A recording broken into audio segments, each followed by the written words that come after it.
अस्सलामु अलैकुम वरहमतुल्लाहि वबरकातुहू। जिस बयाबा में शजर ही नहीं तो फल क्या होगा, और जब इल्म दीन ही नहीं तो अमल क्या होगा। इस वक्त मैं वर्धा के कलेक्टर ऑफिस के बाहर हूँ और हमारे एक भाई ने तालीम के हवाले से गुफ्तगू किया था कि उलमा का साथ दीजिए, अपने बच्चों को तालीम पढ़ाइए। तो दो तीन बातें अर्ज़ कर रहा हूँ। सबसे पहले, हमारी कौम जितना पैसा नियाज में, संदल में, कव्वाली में और संदन के जुलूस में खर्च करती है, उसका अगर आधा % खर्चा करते तालीम पर, ख़ास करके दीनी तालीम पर, तो बहुत कुछ सीखने को मिल जाएगा। दूसरी बात यह है कि स्कूल में, कॉलेज में पढ़ाने के लिए बच्चों के सारे इंतजाम हैं। यूनिफॉर्म है, बैग है, फ़ीस है, एडमिशन फ़ीस है, एग्ज़ाम फ़ीस है, टूर फीस है।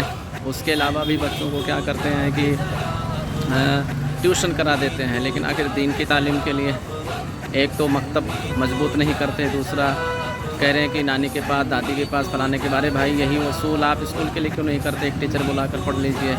तो जब तक मकतब के तालीम को, क्योंकि ये बुनियाद है, अगर इसको मजबूत नहीं करेंगे तो आपके बच्चों के अंदर दीन नहीं होगा और दीनी इल्म नहीं होगा। आप लोगों के दिलों में क्या है कि दीन का इल्म पढ़ करके कुछ नहीं। लेकिन मैं ये वीडियो इसलिए बना रहा हूँ कि आप आगे का वीडियो देखें। इस वक्त प्रेजेंट टाइम पर जो इंडिया के डिफेंस मिनिस्टर हैं, राजनाथ सिंह साहब, आप उनका खुद बयान सुने कि वो भी एक मकतब में पढ़े थे। और ऐसे मैं इनका नाम इसलिए ले लिया कि आप लोग हकीकत को पहचाने। ऐसे हज़ारों की तादाद में बड़े बड़े ओहदे पर, सीएम के पद पर और बड़े बड़े अधिकारी, ऑफिसर जो मदरसों में पढ़े थे, मकतब में पढ़े थे।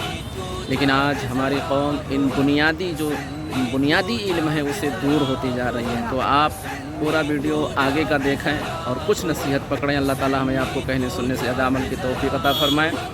चाहे आधी रोटी खाइए, बच्चों को पढ़ाइए, सब पढ़ें। जब हम पढ़ेंगे तब हम बढ़ेंगे। मैं अपनी जिंदगी का एक उदाहरण आपको देना चाहता हूं। मैं गांव में प्राइमरी स्कूल में पढ़ता था। वहां पर पढ़ाने वाले एक पंडित जी थे, एक मौलवी साहब थे। मौलवी साहब पढ़ाते भी थे और फिजिकल ट्रेनिंग जो होती है, फिजिकल एक्सरसाइज, वो भी कराते थे। मुझे याद है कि यदि हमारी एक्सरसाइज ठीक नहीं होती थी तो एक पतली सी छड़ी हुआ करती थी, स्टिक। वह मौलवी साहब कभी कभी हम लोगों के पैरों पर धीरे से मारते थे, प्यार से मारते थे, डराने की कोशिश की, ताकि मैं ठीक तरीके से जो कुछ भी वो पीटी एक्सरसाइज सिखा रहे हैं उसको हम सीख सकें। उसके बाद 38-39 ईयर्स की एज में मैं जब उत्तर प्रदेश का एजुकेशन मिनिस्टर बना तो मैं अपने घर वापस जा रहा था। लंबा गाड़ियों का काफिला था। आप जानते ही हैं, कोई मिनिस्टर बन जाता है तो 1, 2, 4 गाड़ियां नहीं रहती हैं, सैकड़ों गाड़ियां पीछे लग जाती हैं।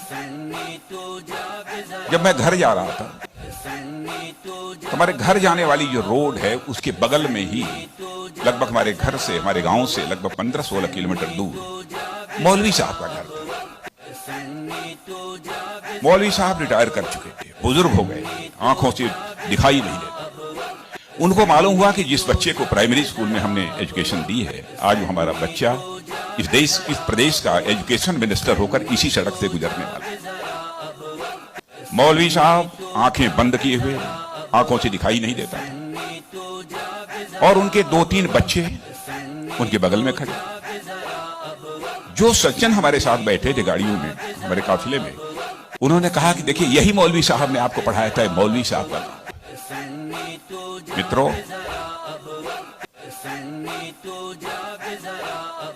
मैं अपने जज्बे को रोक नहीं सकता। मैंने गाड़ी बैक कराई और मौलवी साहब आंखें बंद किए हुए, दोनों हाथों में हार लिए हुए खड़े थे। मौलवी साहब के पास गया और मौलवी साहब का मैंने चरण स्पर्श किया, उनका पैर छुआ, और मौलवी साहब की आंखों से तब तक आंसू चलते रहे जब तक कि मेरी गाड़ी वहां से नहीं गई। कल्पना करिए, वर्षों गुजर चुके थे, प्राइमरी स्कूल छोड़े हुए, उसके बाद मौलवी साहब से कभी भेंट नहीं हुई। लेकिन वह क्षण मैं अपनी जिंदगी में कभी नहीं भूल सकता। मैं चीफ मिनिस्टर भी थे तो आए थे एक बार मिलने के।